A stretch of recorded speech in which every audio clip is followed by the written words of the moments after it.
circuit breaker. Nasira na ito. Biglang nag-ano.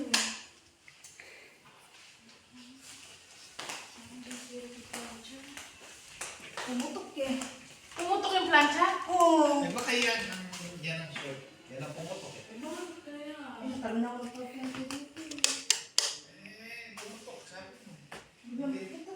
Wala namang pumutok dito. Kung pumutok yan, yan ang nag-ano. Yung breaker. Yan. Tagal na ako nagpapalento dito. Wala. Ano, ibig sabihin emergency light na yan? Kasi ayaw, unang pagkakas dito sa kusina.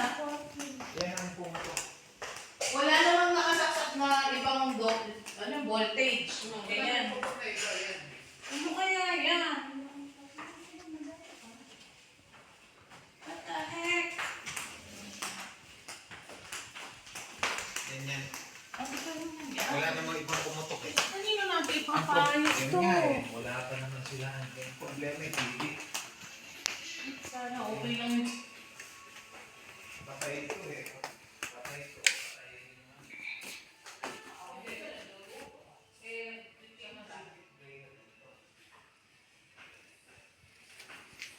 Ano ba sa atin? Saksakan ng ano. Wala. Ano? Saksakan ng hindi gumagamit. Yan, ayun. Hindi, kasi kung saksakan na, kusina, ayaw gumana na. Hindi. Yung saksakan Yan ang nag-trigger ba yung... Ay, hanapin na natin yung breaker. Dating saksakan wala eh.